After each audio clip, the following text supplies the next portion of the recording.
Boa noite, boa noite. Deixa eu escrever o título aqui.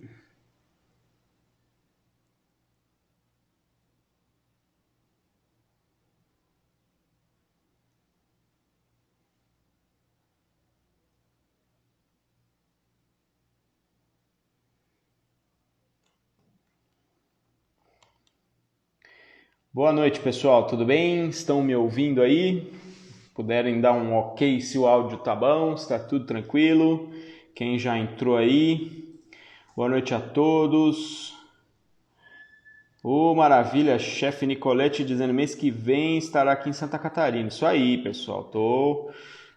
Esse ano ainda até o final do ano eu vou dar uma boa noite, pessoal da FAMAG Brasil. Marco da FAMAG tá com a gente aí. Quem quiser maceira boa, FAMAG Brasil. Isso aí, boa noite.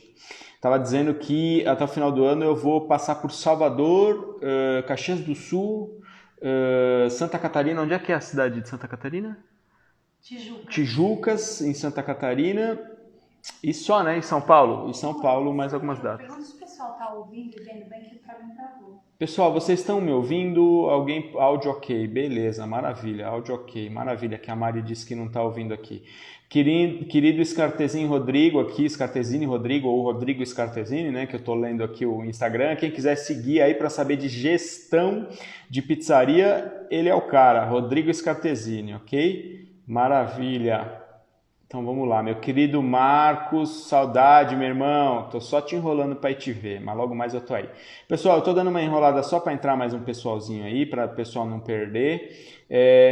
Goiânia não, Lúcio Roquete aqui dizendo se eu vou para Goiânia. Por enquanto não, ok? Mas quem sabe em breve aí.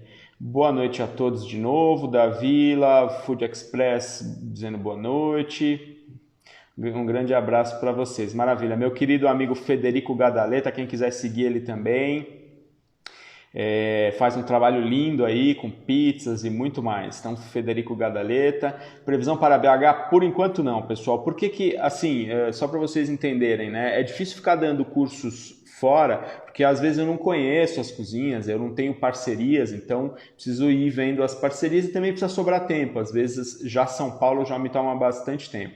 Mas quem sabe o ano que vem aí, para esse ano não dá para marcar mais nada, mas para o ano que vem, quem sabe a gente dá mais uma rodada pelo Brasil aí, conhece esse Brasilzão bonito. Tem agenda para outubro e novembro, quem quiser me chamar. Isso, já temos a agenda de outubro e novembro. Em dezembro, se Deus quiser, a gente está indo ver minha mama na Itália, fazer mais alguns vídeos de lá com ela. Mas em outubro e novembro já temos a agenda São Paulo, Bahia, São Paulo, Salvador, na Bahia, e Tijucas, em Santa Catarina, Caxias do Sul, no Rio Grande do Sul. Então, tem várias datas aí, várias possibilidades ainda para fazer o curso esse ano, para quem quiser, ok? Quem quiser, só entrar em contato com a Mari, que aí ela passa as informações para vocês, ok? Então vamos lá, acho que dá para a gente começar realmente essa live.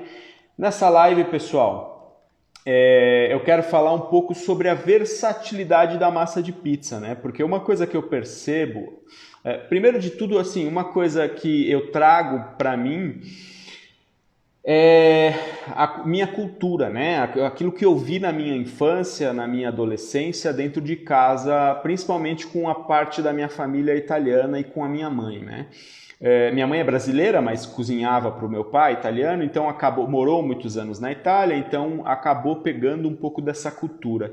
E uma das coisas que eu mais adoro na cultura italiana, e que eu vi muito minha avó fazer, meu pai fazer, minha mãe fazer, é reaproveitar os alimentos, né? Não desperdiçar nada. E por que a Itália tem ainda isso muito forte? Porque eles passaram por duas guerras, né? Tiveram muita fome, muita pobreza no pós-guerra, nos pós-guerra, então eles reaproveitavam tudo. Inclusive eu tenho meu padrasto hoje ainda, que o marido da minha mãe, eles moram lá na Itália, que é bonito de ver, ele reaproveita tudo, ele não joga nada fora, ele vê tudo que ele pode fazer com versatilidade. Por exemplo, tem épocas que ele planta abobrinha, que ele faz abobrinha de tudo quanto é jeito, se vacilar até doce de abobrinha sai.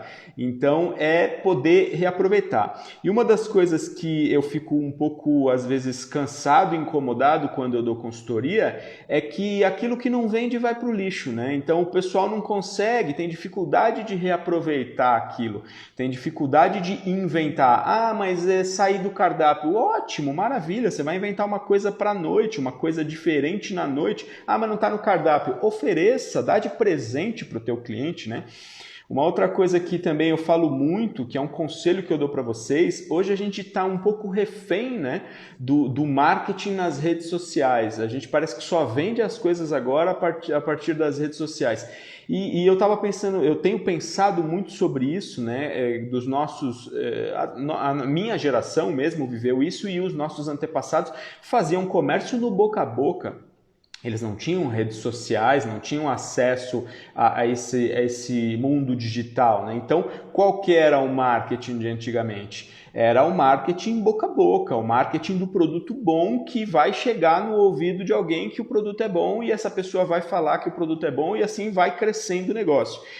E eu sempre fiz isso nos meus, nas experiências que eu tive com o restaurante, que era aproveitar o que eu ia jogar fora, né? Aquilo que não ia durar muito mais tempo, transformar isso em produto, seja em pão, seja em coisas recheadas, em qualquer coisa que eu vou falar daqui a pouco as possibilidades, e muitas vezes doar isso para os vizinhos, para os amigos, levar na mesa como entradinha de graça ou dar um brinde no final da noite, porque assim, era coisa que primeiro de tudo eu ia jogar fora se eu deixasse passar mais alguns dias.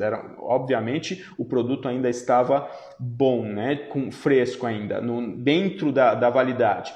E só que se eu não desovasse isso, se eu não fizesse isso rodar, eu ia acabar perdendo. Então eu criava produtos para vender na noite, avisava os garçons, falava, pessoal, hoje vamos vender isso aqui porque a gente precisa dar vazão. E se eu visse que tinha a possibilidade de eu transformar isso também em produtos para dar de brinde, coisa que ia custar para mim R$2, R$3, R$4, eu ia dar de brinde para o meu cliente. Vocês não sabem o valor que isso tem. Dá para o teu cliente algo que vai agregar para ele, que ele vai, assim, primeiro que é um presente que você está dando. Segundo que o produto que você faz, você sabe que é bom, você está doando para não jogar fora, né? Exatamente porque vai passar os dias, você não vai dar vazão a isso. Então você doa, isso é um marketing excelente, né? E às vezes a gente não percebe. Outra coisa que eu fazia também, e ainda hoje aconteceu, eu faço muito teste de pão em casa. E aí eu saio doando para vizinhos, para o pessoal do pet shop, para o marceneiro, para todo mundo que eu tenho amizade aqui no bairro. Eu saio doando, além dos familiares, mas como é muita coisa que eu produzo, eu vou doando para todo mundo que eu faço amizade, até para os feirantes eu levo, e aí eu começo a receber mensagens, qual que é o preço? Meu amigo que comeu um pedaço quer comprar, e assim, e aí o pessoal começa a pedir para comprar, e eu ainda não vendo, mas se eu vendesse, esse era o meu marketing, para vocês terem uma ideia, que eu vou doando produtos, que eu preciso dar vazão ao que eu estou produzindo, ao que eu estou testando, e com isso o pessoal começa a pedir para comprar, porque deu um pedaço para o vizinho, para o irmão, para a cunhada, para alguém conhecido, e essa pessoa gostou e quer comprar. Lá no sítio, quando eu vivi lá no sítio, também foi a mesma coisa. Eu fazia muito, doava para os vizinhos, depois de um tempo o pessoal começou a bater na porta, bater palma lá, que não tinha campainha, pedindo para comprar pão. Então, para vocês terem uma ideia como isso é importante. E muitas vezes, a gente até fez uma live, né, com o Yuri Franca, se vocês quiserem procurar aí no feed ou entrar lá na página dele também, que ele é o gestor lá, o chefe da cozinha e o gestor da cozinha lá na Marinara, onde eu dei aquela consultoria. E ele me ensinou muito sobre otimização também. E ele põe numa planilha e vai vendo quais são as perdas mensais, né? Então ele diminuiu muito as perdas, e quando eu fui lá a gente conversou muito também sobre a improvisação dentro da cozinha. Porque quando está sobrando produto, quando você sabe que não vai dar tempo de gastar antes daquele produto degenerar, você transforma em produtos, então, e vende ou dá de brinde, ok? Então essa é a mensagem dessa live, é uma mensagem que eu tento passar há muito tempo e que a Itália me inspira muito, que é o reaproveitamento total do alimento, o máximo possível, né? O máximo possível para você conseguir otimizar a vida, otimizar o teu trabalho, otimizar os teus produtos e otimizar inclusive o teu relacionamento com o teu cliente. Mas, só para vocês terem uma ideia, como a gente aqui foca no assunto pizza, né? Só para vocês terem uma ideia, eu consigo fazer uma infinidade de produtos usando a mesma massa da pizza. Tem muita coisa que a gente consegue fazer. Então, às vezes, eu tenho a massa da pizza ali, mas eu só vendo pizza. E aí, de repente, eu estou perdendo o cliente porque uma pessoa gostaria de comer um lanche. Sei lá, vai vir um grupo de 10 pessoas, 8 querem comer pizza e 2 querem comer coisa diferente. Então, se você pode, por exemplo, fazer o que eu chamo de puccia, que é simplesmente pegar a massa da pizza, se ela for muito grande, se ela for acima de 200 gramas, você vai cortar um pedaço, deixar ela com 180 gramas máximo, dependendo do tamanho, com 180 gramas vai sair um pão grande, bem grandinho, tá? Dá para fazer um lanchão. Se quiser fazer um lanchinho menorzinho, uma média de 100 gramas. Mas você vai pegar a bolinha que está lá já pronta, já fermentada, vai cortar ela do tamanho desejado, para um pão pequeno 100 gramas, para um pão grande 150 a 200 gramas, e vai amassar ela da lateral, mais fininho na lateral e um pouquinho mais alto no centro. Você vem amassando ela da lateral para dentro. Na lateral você deixa mais fino, no centro você deixa um pouco mais alto, coisa de altura de meio centímetro no centro e 1 milímetro a 2 nas bordas, mais fininho. E aí leva isso para o forno na temperatura da massa da pizza, 350, 400 graus, quanto você estiver trabalhando. Isso vai inflar que nem um pão sírio, tá? E aí você vai assar corretamente, vai tirar do forno, vai cortar no meio e vai rechear como você quiser. Então aí você já tem um novo produto para servir para o teu cliente. Você pode fazer, por exemplo, quem quiser ter hambúrgueres ou lanches clássicos como bauru, misto quente, ou até pegar a própria massa da pizza, abrir dessa mesma forma, um pouco mais alto no centro, um pouco mais fino nas bordas, e levar para o forno e vai virar uma espécie de beirute. Você pode cortar no meio e rechear com o que você quiser, usar a tua imaginação e fazer uma espécie de beirute, ok? Então esse é um primeiro produto aí super simples para se fazer. Aproveitando a mesma massa, você cria mais 2 ou 3 produtos. Porque hoje, às vezes a gente fala da concorrência, né? O que vai te diferenciar não é ficar baixando o preço, é ter produtos de qualidade e criativos para poder chamar o teu cliente, né? Para poder levar essa experiência diferente para o cliente. Uma outra coisa que dá para fazer é você pegar uma bela massa de pizza já fermentada, colocar um pouco de azeite em uma assadeira, dependendo do tamanho, você vai precisar de mais bolinhas, se for uma assadeira aí de 20 por 30, por exemplo, umas 2 bolinhas é suficiente. Você vai colar uma bolinha na outra, a massa já precisa estar bem fermentada, tá? E vai abrir essa massa com um pouco de azeite na assadeira. E aí, se ela começar a resistir, quando você estiver abrindo, deixa relaxar uns 5, 10 minutinhos, depois finaliza de abrir e vai dando abre com a ponta dos dedos para ficar marcadinho assim, e depois vai dando descansos até você conseguir abrir um pouquinho mais. Vai colocar um pouco de tomate, um pouco de cebola, azeitonas, orégano, o que você quiser, e vai fazer uma focaccia. Não é a verdadeira focaccia, mas você está aproveitando a massa da pizza. Por exemplo, quando a massa já está no terceiro dia lá de geladeira, ela já está querendo perder um pouco a estrutura, você pode transformar elas em focaccia e no começo da noite dar de brinde 2, 3 pedacinhos para cada cliente, para eles enquanto eles estão esperando a pizza, ou mandar no delivery, se você quiser um pedaço de focaccia e dizer, olha, temos mais um produto, ou colocar no cardápio focaccia toda quinta-feira, sei lá, e aproveitar quando vai sobrando massa, né? Você vai transformar isso numa espécie de pão, numa focaccia.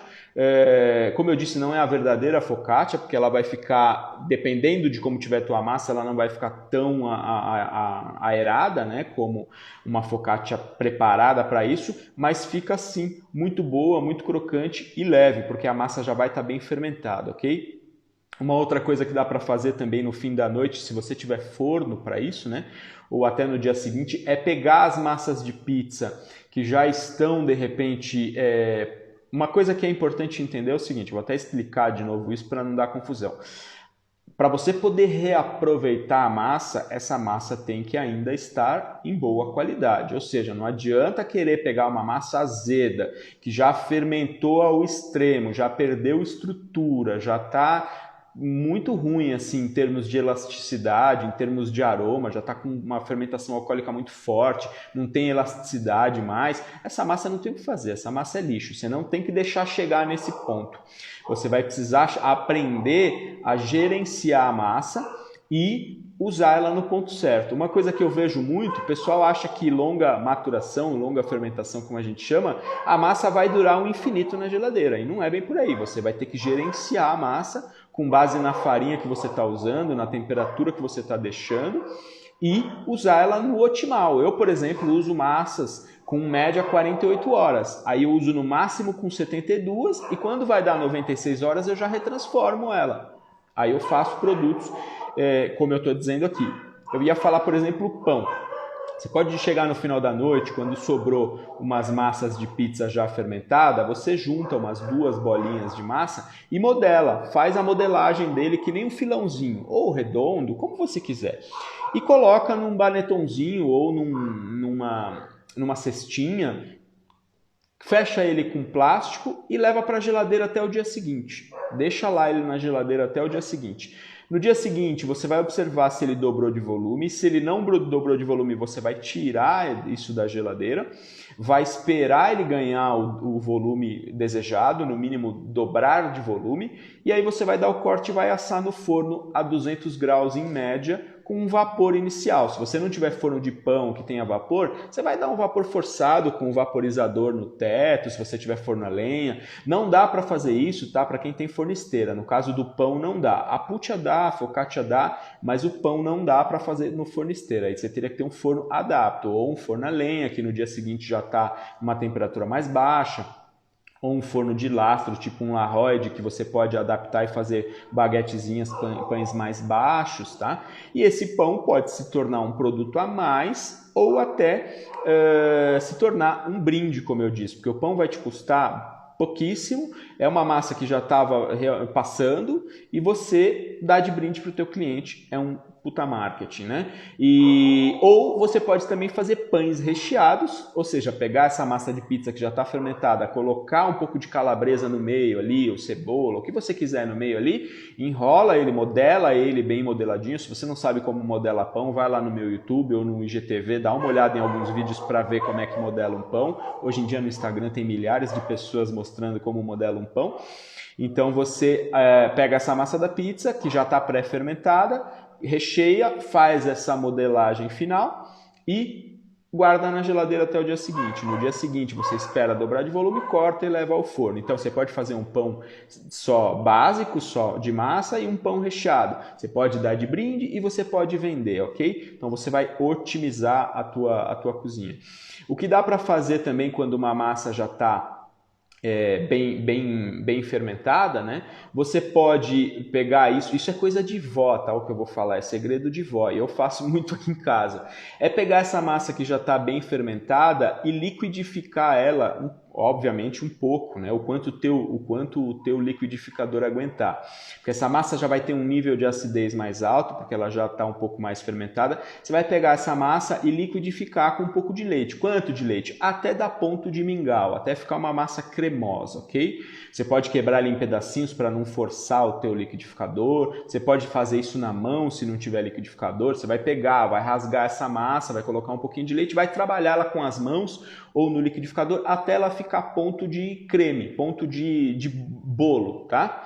E aí você vai temperar essa massa. Você vai colocar o que você quiser, por exemplo, cebola, páprica, orégano, tomate. Vai colocar o que você quiser e vai colocar uma colherzinha de café de fermento para bolo ou bicarbonato, porque aí a acidez da massa, que ela já está ácida, em contato com o bicarbonato, vai fazer aquela fermentação química que a gente conhece, que é a fermentação de bolo. Então você vai pegar essa massa, que já está temperada, porque ela já tem de repente sal, azeite, tudo que você colocou na tua massa, vai adicionar um reagente químico, ou seja, um fermento de bolo ou um bicarbonato, uma colherzinha de café, não precisa de muito, tá? Vai temperar isso com, como eu disse, tomate, pimentão, cebola, calabresa, queijo, orégano, páprica, o que você quiser, e vai levar ao forno, porque a massa já está maturada, já está fermentada, você está colocando só um reagente químico para ela ganhar volume de novo, e pronto. Se você quiser também colocar 1 ou 2 ovos para ela ficar mais fofa, mais macia, o ovo ajuda muito nesse caso, tá? Eu estava esquecendo de falar. Mas o ovo ajuda bastante. Eu faço muita panqueca para a Mari, assim. Às vezes eu estou com fermento natural ou com massa que já está passando na geladeira e aí a gente quer comer alguma coisa à tarde ou de manhã, eu faço isso que eu falei. Então, bato a massa com um pouco de leite, para poder dissolver ela. Se não quiser bater com leite, pode ser com água mesmo, para ela virar ponto de bolo, para virar um mingau. Aí eu coloco 1 a 2 ovos, dependendo da quantidade da massa, um reagente, né? Ou seja, o bicarbonato ou o fermento para bolo. Se preciso, corrijo o sal. Se quiser fazer uma torta doce, pode colocar um açúcar e tempero ela com o que eu quiser que esteja dentro, ok? Então eu posso aproveitar, nesse caso, dá até para aproveitar aquela massa que já está realmente sem estrutura até. Agora, você vai ter que ver a quantidade pela questão do sabor, mas às vezes eu pego o fermento natural que está aqui na geladeira há 1 semana, que já está bem azedo, faço essa diluição e aí eu vou colocar açúcar, vou colocar um pouquinho mais de farinha de repente para quebrar um pouco essa acidez e transformo numa torta, transformo numa panqueca, transformo em alguma outra coisa, ok? Então dá inclusive para aproveitar essa massa que já está mais degradada, ok? Uma outra coisa que dá para fazer também é pegar, por exemplo, sei lá, sobrou 1 quilo de massa que não tem mais o que fazer com ela já tá já fermentou demais, já perdeu um pouco a estrutura. Nesse caso, não pode usar, o que eu vou falar agora, não pode usar uma massa que esteja totalmente degradada em termos de glúten, ou seja, quando a massa fermenta demais, que ela fica muito ácida, ela acaba perdendo a elasticidade e fica uma massa muito fraca. Aí, nesse caso, para torta dá para usar, né? Que você vai bater com leite, vai pôr ovo, vai pôr mais farinha, tá tudo certo. No caso do crostini, que eu vou dar a ideia de um crostini agora, não dá para. Aí tem que ser uma massa que ainda esteja um pouco elástica, tá? E aí você vai pegar essa massa, por exemplo, para 1 quilo de massa já pré-fermentada, você vai colocar uns 400 gramas de farinha para dar estrutura e uns 200 gramas de azeite. Aí você vai corrigir o sal, para 400 gramas de farinha você vai colocar aí uns 8 gramas de sal. E pode colocar um pouquinho mais de fermento, uns 2, 3 gramas de fermento. Tá? O azeite está entrando para biscoitar a massa, é uma quantidade alta, são 200 gramas por quilo mais ou menos que eu uso. Então eu estou pegando 1 quilo de massa velha, 1 quilo de massa bem fermentada, 400 gramas de farinha nova para dar uma estrutura aí para absorver o azeite. 200 gramas de azeite, uns 8 gramas de sal para dar uma corrigida no sal dessa farinha nova que eu estou colocando. Não vou colocar mais água nessa massa. E aí eu vou bater ela de novo e desenvolver o glúten novamente, ok? Com esse azeite incorporado. E aí eu posso saborizar essa massa se eu quiser, com parmesão ralado, com páprica picante, páprica defumada, com orégano, com as massalas da Mari, com o que eu quiser colocar dentro para saborizar. Até com calabresa picada, com o que você quiser. Vai desenvolver o glúten dessa massa, ou seja, vai bater até ela ficar elástica de novo. Caso necessário, se, sei lá, por algum motivo ainda faltou um pouco de farinha na tua massa, você vai colocar mais uns 50 gramas para ela ganhar estrutura, mas dessa forma que eu falei dá certo, ou seja, 1 kg de massa pré-fermentada, 400 gramas de farinha nova, 200 gramas de azeite, 8 gramas de sal e uma pitada de fermento, 2, 3, 5 gramas, se você quiser fermentar mais rápido. Se for deixar até o outro dia, mais uns 2 gramas só já dá. E aí vai desenvolver o glúten. Desenvolver o glúten, boleia. Espera isso fermentar novamente, pode ser no mesmo dia, pode levar para a geladeira e esperar mais 24 horas, mas ela precisa ganhar volume. Ganhou volume, dobrou de volume, aí você vai abrir bem fininho, vai colocar um fio de azeite por cima, um fio de flor de sal, um pouco de flor de sal ou um pouquinho de parmesão, o que você quiser, e vai levar ao forno e vai assar na média de 250 graus, tá? Por uns 5, 6 minutos. Isso vai virar um crostini, um crocantino, uma massa super crocante por causa do azeite, do excesso de gordura que a gente colocou e por causa da fermentação, né? Que ela já estava bastante fermentada e bastante maturada. Então vai ficar aromática, crocante, dura bastante tempo se você assar direitinho, tá? Dura até uma semana fechado num saquinho. Isso pode se transformar numa entradinha para você dar para o teu cliente, ou para você vender para o teu cliente, ou para você mandar de brinde, ok? Então, reaproveitando uma massa que estava já velha, que estava sem estrutura, ou já bem fermentada, lembrando que para fazer o crostini é preciso que a massa ainda tenha um mínimo de elasticidade, né? Para conseguir redesenvolver o glúten. E você transforma num produto aí que vai alegrar muita gente. Uma coisa que dá para fazer também são massa frita, na verdade, é massa frita que você pode, por exemplo, passou, já está no terceiro, quarto dia de fermentação, não dá mais para fazer a pizza, mas eu quero reaproveitar. Você pode ter no teu cardápio já isso fixo, que é uma massa frita, que ela pode ser de vários formatos. Ela pode ser comprida, ela pode ser redondinha, ela pode ser triangular. Uma coisa que geralmente eu faço é pegar uma massa de pizza, uma bolinha, cortar em 4. Vai ficar 4 mini triângulos, né? 4 triângulozinhos. Frito essa massa, jogo no óleo quente, frito essa massa, ele vai inflar, vai ficar aerado por dentro. Aí eu espeto alguma coisa ali, um doce de leite, um chocolate, qualquer coisa que eu quiser, até um requeijão cremoso e encho isso de requeijão ou do creme que eu quiser, doce ou salgado.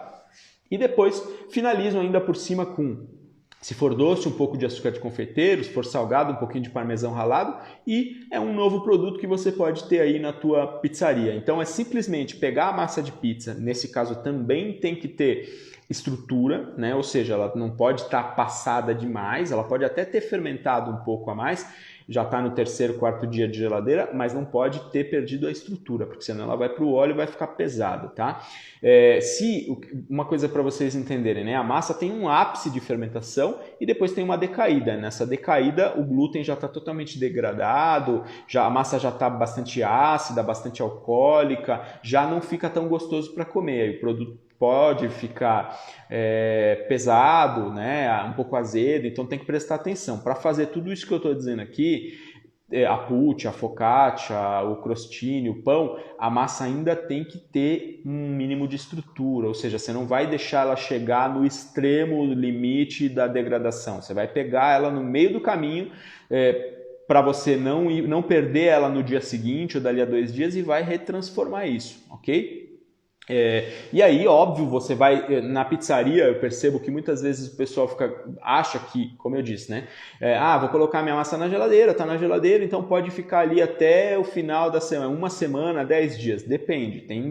Tem massas que até aguentam, se a geladeira tiver em temperatura baixa também, em temperatura muito baixa, né, 2, 3 graus, pode até aguentar um tempo maior, mas a massa na temperatura correta de maturação que eu aplico, que é de média de 8 graus, ela tem um ápice, né, de maturação e aí depois ela pode estar fermentando paralelamente ou vai ter fermentado um período fora enquanto você está trabalhando ali. Depois, se ela volta para a geladeira, ela termina o ápice da fermentação e decai, né? E murcha. E aí depois ela acaba perdendo também a estrutura glutínica, ela fica quebradiça. Então a gente precisa aprender isso no dia a dia, qual que é o ápice da minha massa, o ponto otimal para eu utilizar ela. Passou disso, eu vou retransformar, porque eu quero entregar a pizza sempre no ponto otimal para o meu cliente, não vou deixar ela passar da fermentação. Tem muita gente que reclama para mim, a pizza, a massa eu voltei para a geladeira e no dia seguinte a pizza não subiu borda, ficou feia, ficou torta. Claro, porque a massa tinha perdido a estrutura de glúten já, ou seja, fermentou demais e colapsou. Então, nesse caso, você pode usar para esses produtos que eu estou falando aqui, ok? Para poder manter uma massa sempre bem estruturada para fazer as tuas pizzas bonitas. Então, o último produto que eu falei aí seria uma massa frita, recheada de alguma coisa e finalizada com açúcar de confeiteiro ou com alguma outra finalização, se for salgado, por exemplo. Uma coisa que dá para fazer que é baratinho também é simplesmente fritar essa massa em bola. Você pega ela, uma massa de pizza e corta em, sei lá, em vários pedacinhos e frita. Ela vai inflar e aí você vai pegar isso e vai finalizar com açúcar de confeiteiro. Você tem uma espécie de bolinho de chuva que você pode mandar de brinde para o teu cliente, pode vender se quiser e pode levar para o teu cliente como uma finalização junto com café, por exemplo, se você tem salão. Você leva lá uma bolinha frita com alguma finalização, açúcar de confeiteiro, alguma coisa, só para ele degustar o café dele ou, como eu disse, mandar de brinde. Dá para fazer também um outro produto que o pessoal gosta muito, que é uma espécie de grissini, tá? Como é que você vai fazer esse grissini? Você vai pegar uma massa também que já está bem fermentada, vai cortar ela em pedacinhos finos quanto um dedinho, né? Ou um centímetro, e vai dar uma esticada nele sem rasgar, sem deixar ele rasgar. Estica devagar, sem deixar ele rasgar e vai dispondo numa assadeira. Coloca na assadeira, dá espaço entre um e outro, porque eles vão inflar um pouquinho quando forem para o forno. E aí você vai levar ao forno e assar numa média de 200 graus por uns 25 minutos. Ele vai virar um grissini, tá? Vai virar aquele palitinho que a gente gosta de comer ou servir quando a gente vai em restaurante. Você pode pegar essa massa que já está pré-fermentada, dar uma mergulhadinha num azeite ou num ovo e passar num gergelim. Pode dar uma mergulhadinha no azeite ou pincelar um azeite por cima, jogar um pouco de parmesão, por exemplo. Você pode brincar com grãos, né, com sementes ou com outras coisas por cima. Passa alguma coisa para ajudar a grudar isso, ou um azeite, ou um ovo, alguma coisa, dá uma pincelada. O mais usual é azeite mesmo, pode ser um óleo se quiser.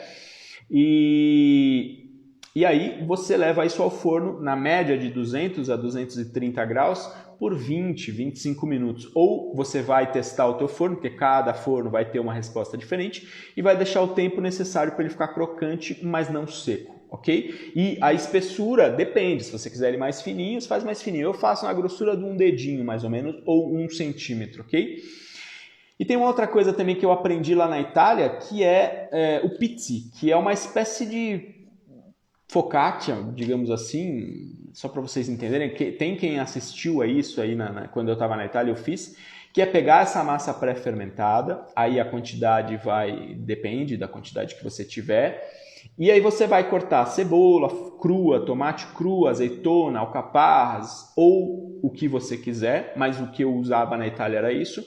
Vai pôr essa massa numa caixa, vai pegar tudo isso que você cortou com base. Para cada quilo de massa você vai colocar aí 400, 500 gramas de recheio, né, de coisas cortadas aí.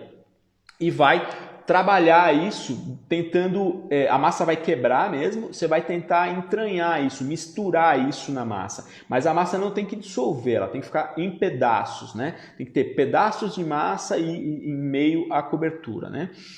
Ao recheio. E aí você deixa isso fermentar de novo. Tá? Depois que você misturou bem isso, você deixa isso fermentar de novo. Você misturou todos os ingredientes ali, pode temperar com sal, um pouquinho de azeite e tudo mais. Deixa isso fermentar de novo. Quando fermentar de novo, você vai pegar 2 colheres, ou até com a mão, mas 2 colheres e fazer uma espécie de quenelle, né? Aquele bolinho com a colher, e vai dispor numa assadeira. Lá na Itália a gente usa pegar um pouco com a colher, joga na farinha de sêmola, dá só uma brincada com ele na mão, não expulsa o ar, né? Dá só uma brincada nele com ele na mão e põe na assadeira. Ele vai ficar um negócio, assim, um bolinho cheio de coisa no meio e tal. Não tem uma forma muito bem definida, mas fica uma delícia. E aí você faz do tamanho que você quiser, grande, pequeno, pequenininho, como você quiser, e leva ao forno a 200 graus, também temperatura de pão, né? Por mais ou menos uns 25 minutos. Isso vai virar uns pãezinhos que vai ter massa e recheio misturados, super gostosos, saborosos e leves, porque a massa já vai estar bem fermentada. Se você quiser ver como é que faz, vai no feed aí, no IGTV, tem um vídeo, é de uns 8 meses atrás ou mais, mas assim, é só procurar pizzi, tá? Em vez de pizza, você vai procurar pizzi.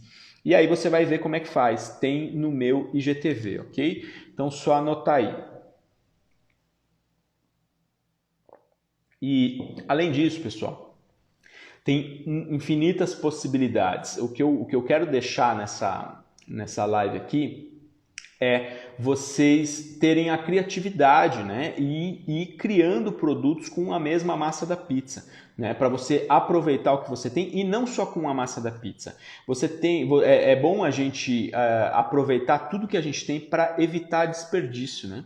Primeiro que é custo isso, né? Se você joga material fora porque não soube usar, é custo, é prejuízo. E segundo, porque a gente sabe que não dá para ficar desperdiçando mais matéria-prima, né? Então, vamos usar a criatividade e invente produtos criativos. E venda isso no boca a boca, na noite ali, cada cliente que você atender no delivery ou no salão, fala, ó, essa noite nós temos aí enroladinho de presunto e queijo, porque você precisa acabar com o presunto com queijo que está prestes a, dali 10 dias vence, por exemplo, né? Dá para fazer um monte de coisa. Outra coisa que dá para fazer, que eu lembrei falando agora, é um enroladinho. Como é que você vai fazer? Você vai pegar uma massa de pizza, vai cortar no meio, vai pegar o que você quer pôr no meio, ou seja, uma salsicha, uma linguiça, um tomate, um pedaço de queijo, o que você quiser, um presunto, o que você quiser, e vai enrolar isso dentro da metade da massa, né? Pelo menos metade, para não ficar muito grande. Você pode até cortar em 4, que nem eu falei, 4 mini triângulos. E vai simplesmente colocar o que você quer no meio e vai enrolar isso. E aí depois você dá uma modeladinha na bancada e deixa isso fermentar de novo, por 1, 2 horas, até expandir. Aí passa um ovinho, alguma coisa, pincela alguma coisa em cima, coloca um gergelim e leva para o forno. Você tem um outro produto aí que também você pode vender, dar de brinde, fazer o que você quiser, ok? 2 técnicas importantes que eu tenho ensinado muito nos meus cursos e que também ajuda muito a reaproveitar a massa. E não só a massa, como eu disse, você pode reaproveitar vários ingredientes fazendo produtos recheados, né? É o que eu chamo de retorno, uma delas, né? É o que eu chamo de massa de retorno, que os italianos chamam de massa di riporto, que é você pegar uma massa que já está fermentada, que perdeu um pouco a estrutura, assim, perdeu um pouco a estrutura da bolinha, mas ainda não a estrutura do glúten, ou seja, ela já está um pouco disforme porque passou a noite inteira fora da geladeira, enquanto eu trabalhava, ela já fermentou demais, a bolinha já está muito grande, já não vai ficar muito bonito, mas ainda tem elasticidade, tá? Ainda tem resistência de glúten. E aí eu vou pegar essa massa no dia seguinte e vou fazer a minha nova massa de pizza utilizando um pouco de retorno, um pouco de massa pré-fermentada. Eu aconselho usar até 50% do total da farinha. Por exemplo, se eu vou usar 10 kg de farinha para uma nova massa, eu vou usar até 5 kg de massa pré-fermentada, ok? Pode ser qualquer quantidade. Daria até para fazer com mais, mas para quem nunca fez, é interessante ficar aí entre 30% e 50%. Você não vai mudar nada na tua receita, porque nessa massa já tem sal, azeite, fermento, tudo que você colocou nela. A única coisa que você vai fazer é que se você faz uma hidratação de 62%, por exemplo, você vai cair 1%. tá? Porque essa massa já tem menos estrutura, então ela pode interferir um pouco na estrutura da nova massa, ou seja, a massa nova pode ficar um pouquinho mais mole por causa dessa massa pré-fermentada que você está colocando dentro. Então, você vai abaixar 1% da hidratação quando você for colocar massa de retorno, certo? Lembrando que a massa de retorno precisa estar ainda com elasticidade, resistente, para não estragar a massa nova. E aí você vai deixar essa massa fermentar, maturar o tempo que você escolher, 24, 48, dependendo da farinha que você está usando, você vai deixar ela maturar de novo, né, por causa da farinha nova que você colocou, e vai usar. Você vai ver que o teu produto vai ficar mais leve, mais aromático, mais crocante, ok? Eu gosto muito dessa técnica. E tem uma outra que é o reempasto. Eu tenho falado muito dela nos cursos, ainda não deu tempo de gravar vídeos, mas é você pegar uma massa que fermentou 2 dias ali, desde que você tenha confiança na farinha, que a farinha seja boa, né? Então, e quando eu falo farinha boa, eu não estou falando de farinha importada, eu estou falando de farinha com qualidade de panificação, ou seja, farinhas resistentes, farinhas que desenvolvem um bom glúten, farinhas que são preparadas para a panificação. E aí você pode pegar essa massa, para quem nunca fez isso, faça testes antes, inclusive no retorno, não vai pegar e mudar a massa da tua pizzaria e dar ruim, né? Faça testes anteriormente, antes de usar uma técnica, você precisa fazer testes. E aí essa do reempasto é pegar uma massa que já está pré-fermentada. Eu faço isso em todo final de curso. A gente tem 3 dias de curso. No terceiro dia sobrou lá 5 quilos de massa pré-fermentada porque eu fui demonstrando durante o curso. Eu jogo na masseira e bato tudo de novo. Realinho o glúten tudo de novo, sem adicionar nada. E aí eu transformo isso em pães ou em novas pizzas ou em focaccias. Mas para esse processo, eu preciso ter alguns quesitos importantes. Uma boa masseira, porque só uma boa masseira vai conseguir realinhar o glúten de uma massa que já está degradada, ou seja, de uma massa que já está enfraquecida em termos de glúten, né? Porque já fermentou, já fez a degradação na maturação, ou seja, já perdeu um pouco da estrutura inicial do glúten. Então, uma boa masseira para conseguir desenvolver essa massa de novo e uma farinha de confiança em termos de panificação, ou seja, uma farinha panificável, uma farinha que aguenta, que é preparada para fazer pizza ou pão, ok? Não é qualquer farinha que aguenta fazer isso. Beleza, pessoal? Eu fiz o seguinte, eu dei uma pincelada nas ideias aqui, a gente pode pensar num futuro aí, agora eu ganhei uma tábua nova aqui do marceneiro para fazer uns vídeos aí, em breve a gente pode pensar em fazer algum desses produtos mão na massa mesmo para demonstrar para vocês, mas hoje como era muita coisa, não ia dar para fazer tudo isso, eu preferi primeiro falar teoricamente as coisas, para depois, de repente, a gente ir brincando com isso nas próximas lives. Agora eu vou abrir um pouco para perguntas, se tiver, a Mari parece que deve ter perguntas. Tem perguntas aí, não? Pode fugir um pouco do tema ou pode, né? Pode fugir. Masseira basculante serve para fazer pizza? Vamos lá. Masseira basculante serve para fazer pizza? Assim, qualquer equipamento pode ser útil se você tiver conhecimento para usá-lo. Não é o indicado, eu não compraria uma masseira basculante, mas ela pode ser útil no início, quando você tem menos dinheiro para investir, ou você já tem essa masseira basculante, ou você comprou uma pizzaria que já tinha uma masseira basculante, beleza, você pode usar ela. Serve para fazer pizza, tá tudo certo, só que não é o melhor dos cenários quando a gente quer evoluir, quando a gente quer fazer massas mais hidratadas, quando a gente quer de repente fazer outros produtos, no final do ano quer fazer um panetone, então não é a melhor das maceiras. As melhores maceiras que nós temos no Brasil para panificação ou para pizza são as espirais, falando de produtos mais complexos. Se você vai fazer uma massinha sei lá, básica, com 55% de hidratação, máximo 60%, e vai usar uma farinha nacional, ela vai fazer, ela vai desenvolver. Talvez você vai ter que ajudar um pouco ali no braço, porque ela só bate embaixo, aí de cima você vai ter que ficar empurrando, ou ela embatuma a farinha embaixo, você vai ter que parar a maceira e dar uma mexida na massa, às vezes acontece. Tudo bem, tá ok. Um grande problema que acontece nas maceiras basculantes é que elas são fracas e aí com o tempo a solda de baixo abre fendas, né, abre buracos, aí começa a vazar água. Outra coisa que eu já vi muito acontecer, estoura as engrenagens, começa a encher de graxa a massa. Então, sim, não vale o investimento, mas se você já tem, se é o único dinheiro que você tem para investir, pode ser útil no começo, tá? Mas a longo prazo não é bom. É isso. O César deu a sugestão também de tortando com calabresa e mussarela. Boa ideia, César, boa ideia. Então, dá para fazer também o tortano. Belíssima ideia, belíssima lembrança. O tortano, como é que eu faria? Eu pegaria aí umas 4 massas, dependendo do tamanho da assadeira, né, que você vai usar. O tortano, para quem não conhece, é aquele pão que parece uma torta, é feita na assadeira de bolo, né, numa assadeira grande. Tem assadeiras específicas para tortano, mas é um pão em forma de torta, um pão em forma de bolo, né? E aí você vai pegar, eu pegaria para uma forma grande aí de, sei lá, uns 30, 40 centímetros aí de circunferência, você vai pegar aí 4 bolinhas de duas e mais duas, né? Essa é a maneira como eu faço o tortano.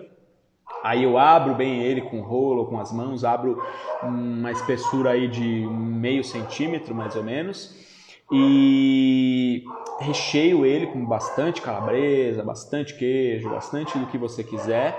Enrolo essa primeira minhoquinha de massa aí, né? Com o recheio. E aí eu faço o segundo. Aí eu abro de novo, abro um pouquinho maior, e aí depois recheio também, e aí depois pego a primeira que eu enrolei, coloco no meio e enrolo as duas juntas, e aí coloco eu vou ter que abrir, obviamente, do tamanho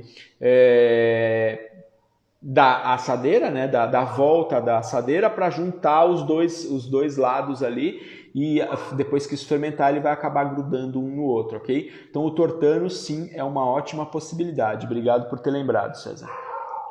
Forneria Canale pergunta, aí o panozzo num cover de tratoria ficaria legal? O panozzo, pessoal, se eu não vou errado, porque na Itália tem diversos nomes para o mesmo produto, é uma espécie de puccia, que eu falei no começo, né? É pegar a massa da pizza e esticar ela como se fosse uma ciabatta, né? Uma ciabatta, você vai esticar ela um pouquinho, vai deixar ela um pouco mais do que ovalizada. Praticamente você vai deixar ela retangular, só que com as bordinhas ovalizadas, numa espessura mais ou menos de meio centímetro também. Vai levar ao forno e ela vai inflar. E aí você vai cortar no meio e vai colocar o recheio. Também é uma possibilidade, só muda a forma da puccia que eu tinha falado, né? Tem gente que chama de panuozzo, tem gente que chama de panino, tem gente que chama de ciabatta, tem vários nomes. Uma coisa que eu tenho falado muito é que, assim, às vezes a gente pega um termo ou que nem hoje em dia o pessoal tem falado da pizza romana ou da focaccia e às vezes acha que é só dessa forma que se faz, só desse jeito que se faz. Só que em cada região da Itália vai ter um nome diferente, vai ter uma cultura diferente, uma maneira de fazer diferente. É que hoje em dia as pessoas às vezes pegam uma tradição e dizem e criam regra para dizer não, é só assim que se faz, é assim, a regra é essa, é para poder vender curso, para poder fazer barulho nas redes sociais, então acaba trazendo uma ideia quadrada, né? Só assim que se faz. Peraí, dá para fazer de diversas formas diferentes e o nome do produto muda em cada cidade da Itália que você for. Então, se você pegar diversos pizzaiolos na Itália e conversar com todos, você vai ver que cada um tem um nome diferente para produtos similares, ou cada região usa a mesma técnica de formas diferentes para poder tirar um produto diferente. Então, se eu não erro, o panozzo é esse pãozinho aí. Tem gente perguntando sobre o curso da Puglia, Speciale Puglia em São Paulo? Maravilha, bela pergunta, essa pergunta é boa. O curso Speciale Puglia, né? Esse curso eu lancei porque tem muita gente pedindo um curso mais amador, né? Não tão técnico. E eu amo a Puglia, eu morei muitos anos. Para quem não sabe, a Puglia é uma região da Itália no extremo sul, que fica na parte do taco da bota ali, onde eu morei muitos anos, tá? E eu amo aquela região por várias coisas, vários motivos, e um dos é porque tem comida boa pra caramba. E o melhor, que é o que eu mais amo naquela região, é a simplicidade, tá? Eles têm produtos simples, espetacularmente gostosos. Então, esse Speciale Puglia nasceu dessa vontade de trazer um pouco dessa simplicidade da Puglia, mas unir com a necessidade de atender pessoas, né, amigos que querem fazer um curso mais simples, mais caseiro, só para fazer uma pizza para a família. Então esse Speciale Puglia vai ter pizza clássica, vai ter aquela pizza tradicional com bordão, que isso se faz lá na Puglia, e vai ter outros produtos como a puccia, vai ter a focaccia, vai ter o panzerotto, vai ter o pizzi, que é o que eu acabei de falar, vai ter a pettole, que é uma espécie de massinha frita, que pode ser doce ou salgada, vai ter vários produtos que a gente faz lá na Puglia. Então é um curso super bacana, ele vai acontecer 16 e 17 de outubro. Vai acontecer então em 16 e 17 de outubro, é um fim de semana, é sábado e domingo, tá? Para de repente quiser ir com a família, quiser levar a esposa, é pra gente se divertir. Vai ser no Instituto Com Pizza em São Paulo, no Pacaembu. É um instituto, um espaço super bem equipado. A gente vai acabar usando equipamentos profissionais, porque é o que nós temos lá à disposição, mas a maioria dos produtos você vai conseguir replicar em casa, porque vai ter alguns produtos fritos, vai ter alguns produtos que vão bem também no forno caseiro. Só a pizza que é o mesmo discurso de sempre, né? Para fazer uma pizza a níveis mais profissionais, você precisa ter no mínimo um forninho bom, né?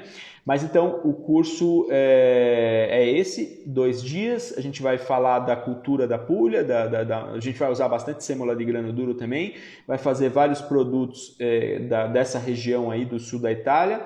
Vai ser super divertido, a gente vai ficar a média de 8 horas por dia juntos, então é bastante conteúdo, é bastante coisa. E para quem quer aprender de forma mais simples, de forma descomplicada, esse curso é bem bacana. Se quiser mais informações, só chamar a Mari, tá? E aí ela passa as informações para vocês, e é isso. O Marcelo está perguntando, com fermentação natural pode deixar 96 horas? Vamos lá.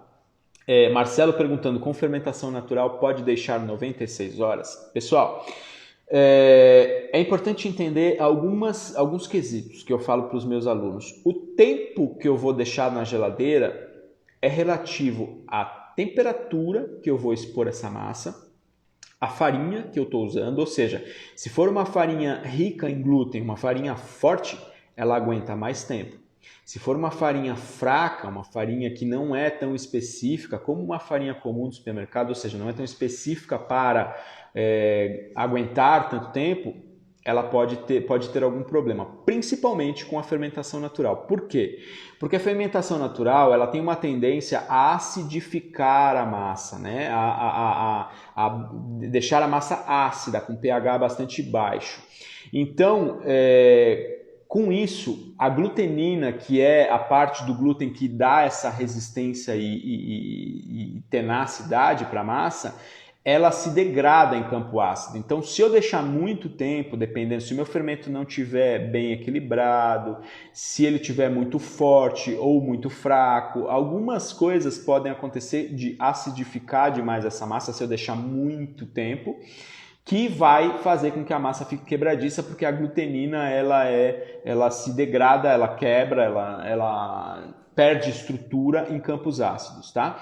Então, o fermento natural pode ficar 96 horas em uma temperatura baixa. Quando eu digo temperatura baixa, é uma temperatura próxima a 4 graus, 5 graus, desde que a farinha seja resistente a isso, tá? E desde que eu tenha um domínio do meu fermento. Se ele é um fermento equilibrado, que fermenta da maneira correta, sem muita força e também sem muita lentidão, ok, maravilha, mas o fermento natural tem que ter uma certa experiência para ter domínio. Outra coisa também que eu sempre falo nos meus cursos é o seguinte: é legal a gente deixar a massa bastante tempo na geladeira, beleza, mas não é necessário deixar muitas horas. Você pode pegar uma farinha mais fraca, deixar 24 horas e ter um ótimo resultado, tá?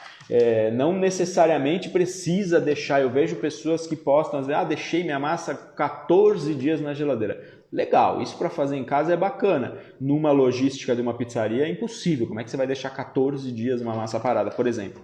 Outra coisa, se você deixa numa temperatura que eu chamo de correta para uma maturação, que é na média de 5 a 10 graus, na média de 8 graus, essa massa vai se decompondo com o passar dos dias. Então ela vai perdendo estrutura, vai perdendo impulsão de fermentação, vai perdendo a estrutura, automaticamente vai ter menos salto de forno e assim por diante.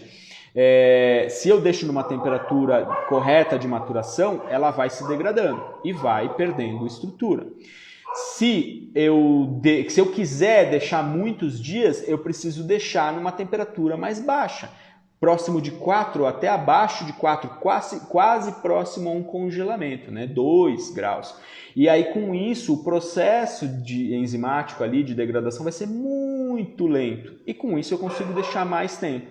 Então se eu quero deixar muito tempo, o que não é necessário, eu tenho que baixar um pouco a temperatura e usar uma farinha que resiste mais tempo. Tá?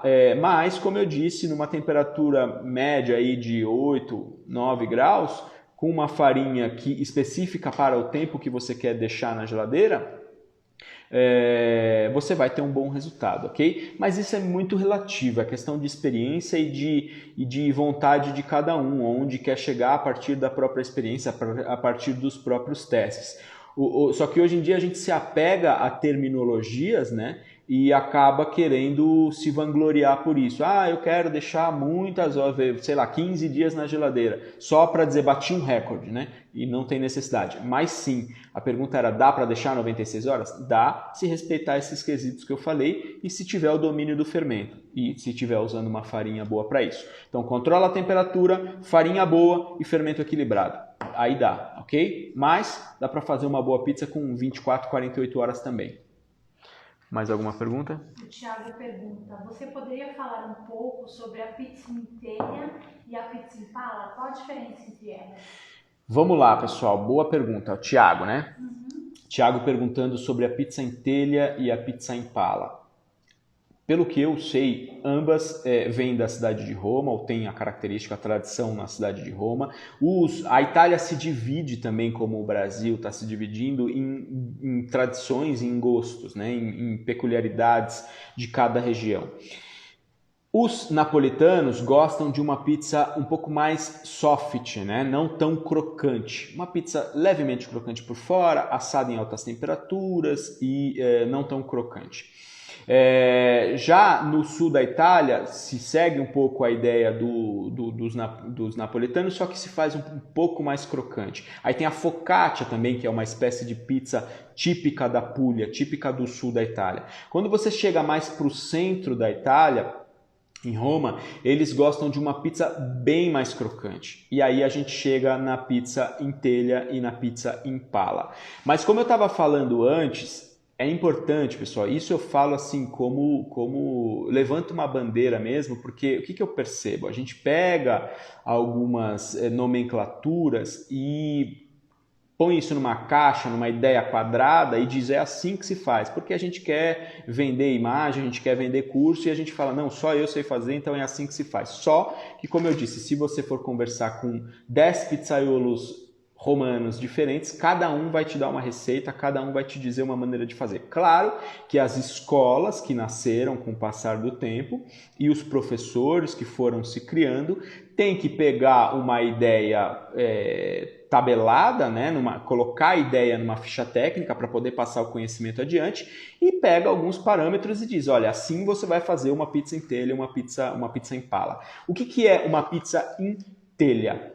telha quer dizer assadeira. Então, uma pizza em telha é uma pizza de assadeira, tá? Primeira coisa, para vocês entenderem. Porque a gente está com mania também de ficar importando termos americanizados e italianizados, e aí confunde. É que nem o pessoal fala, vou fazer a puntata. A puntata nada mais é do que vou deixar minha massa descansar. E a gente fica com essa loucura, confusão de ficar pegando palavras italianas, como, por exemplo, o pessoal tem falado o lievito di birra, é fermento biológico, é só a gente traduzir, né? Então, a pizza em telha é uma pizza de assadeira, feita na assadeira, ok? E uma pizza em pala é uma pizza na pá, é uma pizza feita na pá, ou seja, ela tem a forma da pá. E como a pá geralmente é alongada, ela toma essa forma alongada da pá. Como eu disse, são pizzas típicas de Roma. Se vocês forem para Roma e forem querer comer uma pizza durante o dia enquanto estiver passeando, vocês vão ver várias pizzarias romanas que têm a pizza em telha, ou a pizza em pala, ou as duas.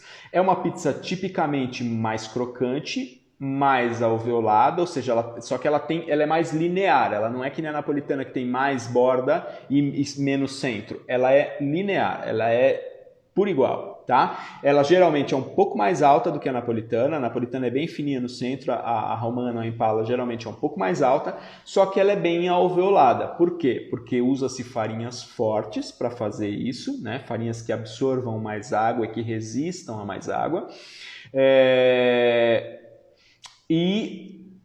Usa-se técnicas que vão, de repente, te ajudar na hidratação, vão te ajudar a obter um produto mais aromático e mais crocante. Então, geralmente, para fazer uma pizza em telha, uma pizza, ou pelo menos ou os pizzaiolo que eu já conversei, a gente usa a técnica de biga ou de polish.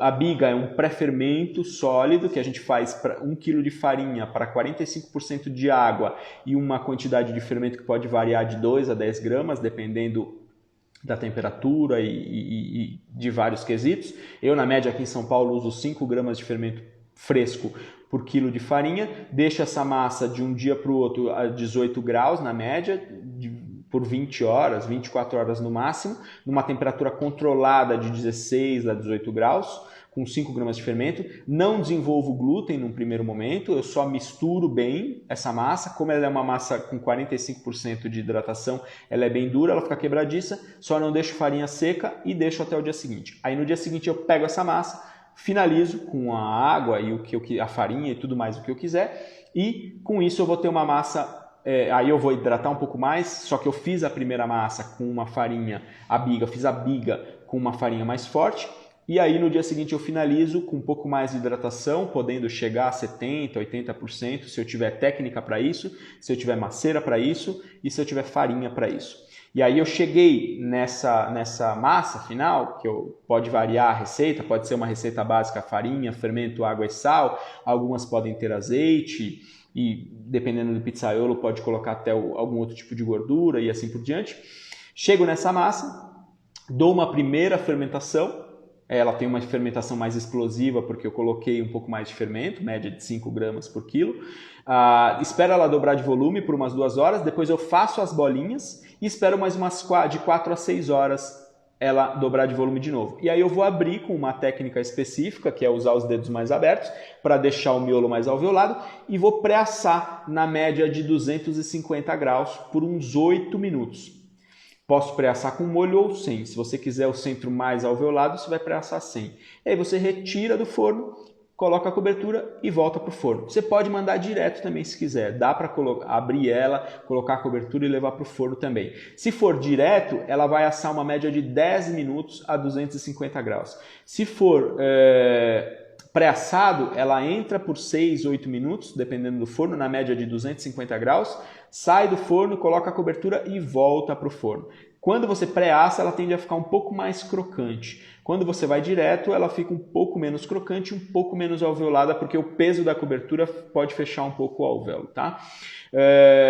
Então, essa é uma das maneiras de fazer uma pizza em telha ou uma romana. Com essa mesma massa feita com biga, por exemplo, que foi o exemplo que eu dei inicialmente, eu posso fazer ela em telha, que é abrir ela um pouco na bancada com os dedos ou com a mão assim mais aberta para ficar alveolado, para sobrar bolhas ali.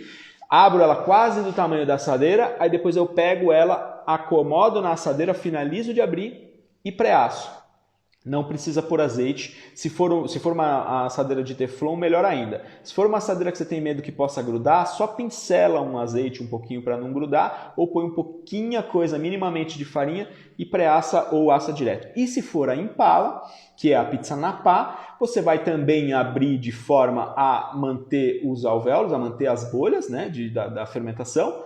Vai colocar ela, esticar ela do tamanho da sua pá, tá? Que inclusive tem novidade aí, o chefe do Cello, em parceria aí, nós estamos, ele fabrica, põe a minha marca e eu vendo, a gente está produzindo aí, em breve eu vou postar para vocês verem, umas pás de pizza Impala, que é uma pá mais comprida, né? Para você poder fazer essa pizza mais comprida. Aí depois em breve eu posto aí para vocês verem.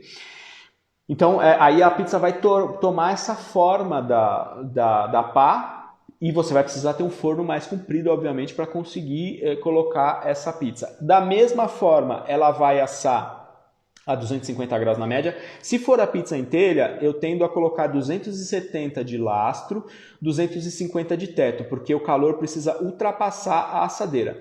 Se for a pizza Impala, pode ser 250 a 250. Agora, essa temperatura pode variar de forno para forno. Pode ser 260 a 260, 270 a 270, 280 a 280, depende de cada forno que eu estiver usando, ok? Mas na média, eu vou chegar numa temperatura que me proporcione assar a minha pizza por 6 a 8 minutos se eu estiver pré-assando e depois finalizar com mais uns 4 ou 5 minutos, ou se eu for assar direto, pelo menos por 10 minutos, porque esse tempo maior de forno vai fazer com que a desidratação da massa seja bastante extrema, deixando uma crosta mais grossa e a pizza extremamente crocante, ok? Então a pizza em telha e a romana é isso, é uma tradição romana, a romana não, a Impala, né? Que são ambas romanas, vocês podem ouvir aí os pizzaiolo falando, estou fazendo uma pizza romana em telha, ou seja, uma pizza romana na assadeira. Estou fazendo uma pizza romana em pala, quer dizer, uma pizza romana na pá, ok? Então, eu posso fazer com biga e posso fazer com polish. O polish, para quem nunca viu, procura aí. Biga eu não tenho vídeo ainda, mas o polish tem um vídeo da focaccia. Coloca aí focaccia Patrick Catapano no YouTube e procura esse vídeo. Eu faço um polish e depois eu faço a massa com esse polish. O polish é 1:1 de farinha e água, ou seja, vou pegar aí 600 gramas de farinha, 600 gramas de água, média de 1 a 2 gramas de fermento fresco. Misturo isso, faço um mingauzinho e deixo fermentar também por 20 horas numa temperatura média de 18 graus, tá? Ou se eu não tiver como controlar essa temperatura, seja a biga, seja o polish, eu posso levar para a geladeira e deixar mais tempo, tá? Deixar aí 24, 48 horas, se for o caso. Ou aumentar um pouco do fermento para poder abaixar a temperatura e mesmo assim ter uma expansão, uma fermentação, ok?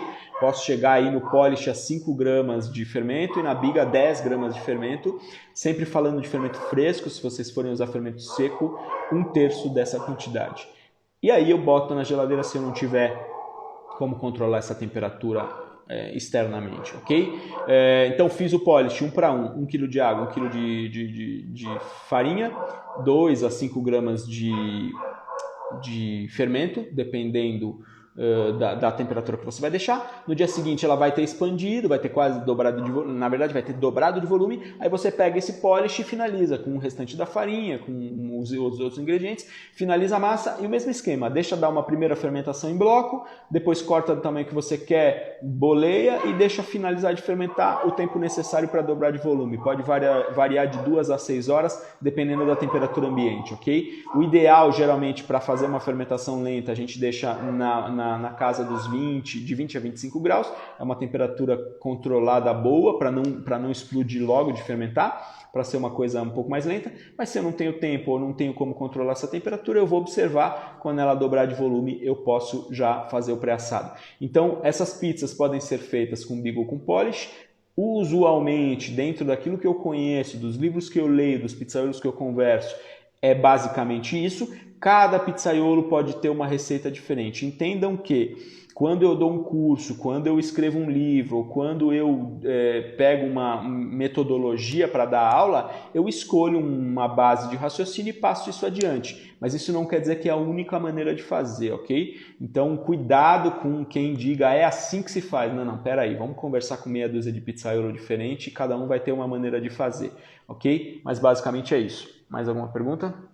O Teixeira perguntou o que pode ser adicionado na massa para na hora de assar ficar bem curada, e o Roger também falou assim, não estou conseguindo assar em menos tempo e dourar bem as bordas, mesmo com a temperatura mais alta.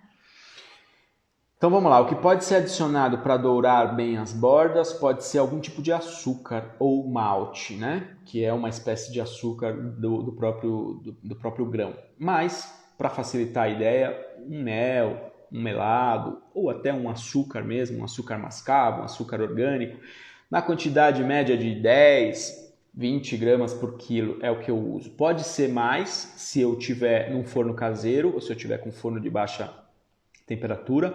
Posso chegar até 50 gramas, isso vai dar uma leve adocicada na minha massa, mas vai ajudar a dar uma coloração mais rápida. Só que cuidado que quanto mais açúcar tiver, mais rápido vai colorir e mais macia tende a ficar a massa, ok?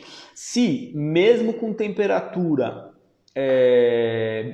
boa, temperatura de pizza alta, não está colorindo, o problema pode ser a farinha ou a tua massa está extremamente fermentada. Com isso, não tem mais estrutura de açúcar e de proteína para ocorrer o que a gente chama de reação de Maillard, ou seja, ter essa caramelização da massa, tá? Para ocorrer uma boa caramelização da massa, precisa ter ainda um estoque de açúcar e um nível de proteína bom, estável, para a gente conseguir ter esse resultado de uma coloração. Se não está colorindo direito, pode ser que ultrapassou, que fermentou demais, ou a farinha não é boa, não tem uma resposta boa de coloração, ok? Qual foi a primeira pergunta mesmo? A segunda, né? Abre? Ele falou que não está conseguindo assar em menos tempo e dourar bem as bordas, mesmo com a temperatura mais alta. Então, se a temperatura está alta e não está conseguindo, pode ser um problema de fermentação extrema ou de repente a farinha não é boa para panificar e aí acaba não dourando, não tem uma reação boa dentro do forno, tá? Então, de base é isso. Para a gente conseguir uma coloração boa, não só a temperatura, tá? Tem que ser uma temperatura distribuída, bem distribuída, né? Não só uma alta temperatura que vai resolver. Tem muito forno aí que eu vejo, por exemplo, no Mercado Livre da Vida, que diz atingir 500 graus, mas que é horrível, não tem uma distribuição de calor. Com isso, eu não vou conseguir colorir a pizza, mesmo tendo altas temperaturas. Então, além do fato da minha massa ter que estar bem maturada e fermentada corretamente no ponto certo, eu preciso de uma boa distribuição de calor. Qual que era a primeira pergunta? Eu respondi as duas? Acho que sim, né? Você respondeu. Tá, e tem mais alguma? Que horas são já? Tem várias. Bom, tem mais uns 10 minutos, vamos lá. Tem muita gente perguntando sobre massa congelada. Vamos lá, massa congelada, pessoal. Massa congelada, se você quiser fazer isso a nível profissional, você vai precisar ter alguns equipamentos. Um ultracongelador seria ótimo, mas ele não é barato, né? Ou no mínimo você precisa ter um congelador decente, tá? Tem muitos congeladores aí que não congelam. E aí fica só uma coisa, aí que acontece, a massa continua degradando ali, porque está congelado externamente, mas não internamente, e aí depois não dá um bom salto de forno, né? Para fazer um congelamento, o ideal é usar uma farinha de força, uma farinha que resista ao tempo, tá? Mesmo estando congelado, uma farinha que resista, que mantenha a estrutura para quando você for levar ao forno, ter uma expansão de forno. Se você estiver falando de congelar uma massa crua, eu tenho o costume de fazer todo o processo de maturação e fermentação, ou seja, a maturação na geladeira para as enzimas fazer os processos lá e depois deixar ela ganhar pelo menos 50% do volume inicial e aí eu bloqueio, aí eu congelo. Tá? Não levo ela muito fermentada para o congelador, senão ela pode ultrapassar a fermentação e murchar. Então eu deixo partir a fermentação, deixo fermentar 30, 40, 50% do volume inicial e aí eu congelo. E aí quando eu for usar, eu vou tirar 24 horas antes do congelador e vou deixar ela perder o gelo, obviamente, voltar numa temperatura ambiente, vou abrir e vou utilizar essa massa. Eu uso muito essa técnica quando a gente vai fazer massas integrais ou algo do gênero, ou preciso estocar um pouco de massa a mais para um dia que eu não vou poder bater massa. Se vocês estão falando de congelar o disco, seja por disco, seja para a massa crua, é importante que seja uma massa bem desenvolvida, com uma farinha boa, de força, né? Uma farinha um pouco mais forte, que resista a todos esses processos, e bem maturada, bem fermentada. O fermento natural, um pedacinho de fermento natural pode ajudar na longevidade dessa massa, no resultado e no sabor. O fermento natural não deixa de ser um conservante natural, né? Usar um pouquinho de algum tipo de açúcar também, um pouco, pode ajudar na caramelização final e na manutenção disso também. E só, assim, eu não gosto de ficar adicionando agentes químicos para melhorar a massa. Eu gosto de usar o que eu tenho de técnica e de conhecimento e de produtos naturais para melhorar esse produto. O mais importante é ter um bom congelador, se possível um ultracongelador. E se for congelar o disco, aí vai deixar chegar na fermentação e na maturação correta, vai abrir o disco, vai passar o molho ou vai furar, eu prefiro pré-assar com molho, vai deixar isso esfriar, vai colocar num saquinho, se colocar no vácuo também, pode ser, vai evitar que crie os cristais de gelo, vai levar para o congelador. Eu aconselho, se for um bom congelador, pessoal, quando eu falo de congelador, de um bom congelador é que tem que congelar. Tem congeladores que não congelam totalmente, né? Tem que ser aqueles que vão, se eu não me engano, a menos 20, tem que ficar bem congelado e estável, não entupido de coisa também, né? Que aí não congela nada direito. Isso dura a média de 30 dias tranquilamente. E aí, se você for vender congelado, é só pedir para o cliente tirar do congelador 10 minutos antes para perder o gelo e levar para o forno. O que eu aconselho, se vocês forem vender o disco já pré-assado e com cobertura, já entregar a pizza para o cliente pronta em termos de assamento e de coloração, porque o cliente só vai ter o tempo de derreter o queijo ali. Porque o forno caseiro, se a pizza ficar muito tempo dentro do forno, ela tende a ficar ressecada. Então você vai explicar para o cliente, a pizza já está pronta, você vai só tirar do saquinho, levar ao forno por 5 minutos no máximo, forno pré-aquecido, só para esquentar a massa e derreter a cobertura, ok? Então essas são os dois parâmetros aí para congelamento de massa. Como eu disse, eu não uso produtos químicos para aumentar a durabilidade. Se for para usar alguma coisa que eu queira que ajude aí na durabilidade, eu vou trabalhar bem o meu fermento natural e colocar sempre um pedaço de fermento natural nessa massa. Ou se eu não sei usar o fermento natural, eu vou fazer uma boa fermentação, uma boa maturação. Vou usar uma farinha de qualidade, uma farinha forte que resista a todos esses processos e vou congelar corretamente, ok? Então é isso que eu tenho para dizer sobre congelamento, é o que eu faço de forma simples, de forma simplista. Se tiver um outro congelador, ótimo, senão no mínimo um congelador que congele corretamente. Tem um pessoal perguntando sobre a agenda, se você quiser dizer que amanhã eu vou colocar no seu feed. Beleza, eu não lembro todas as datas de cabeça, pessoal, mas a Mari vai colocar isso no feed amanhã de novo. O próximo curso é segunda, terça e quarta da semana que vem, tem uma vaga porque houve uma desistência, se alguém tiver interesse e der tempo ainda para segunda, terça e quarta da semana que vem, teve uma desistência, então tem uma vaga sobrando. Depois, em São Paulo, vai ter só no final de novembro, se eu não me engano, é 24, 25... 22, 23, 22, 23 e 24 de novembro em São Paulo, que é um curso mais profissional para quem já está na área. Vai ter o Speciale Puglia 16 e 17 de outubro, que é um fim de semana para iniciantes, ou até para quem quer aprender novos produtos para pôr na pizzaria e para quem quer fazer em casa para a família. Vai ter em Salvador, se eu não me engano, é 23 e 24 de outubro em Salvador, só que é um curso para iniciantes, só tem 2 vagas em Salvador. Em Tijucas vai ter 8, 9 e 10 de novembro em Santa Catarina, no espaço da Le Cinque Stagioni. Em Caxias do Sul, você lembra? Bom, em Caxias do Sul é 12 e 13, se eu não me engano, de novembro. E depois a última data aqui em São Paulo, no Instituto Com Pizza, 22, 23 e 24 de novembro, ok? Para esse ano é isso, para o ano que vem pretendo gravar novos cursos, inclusive, pretendo gravar novos cursos online mais curtos do que o Profissão Pizzaiolo, mais específicos em questão de produto, né? E vai ter sempre cursos presenciais aí o ano que vem, a gente está se organizando com novas possibilidades para o ano que vem. Tá bom, pessoal? Então acho que por hoje é só, já deu quase 1h30 de live, espero ter ajudado vocês, espero que tenham gostado aí. Estou sempre à disposição do que eu puder ajudar, a gente está se organizando aí para trazer sempre conteúdo de qualidade, estamos aí trabalhando.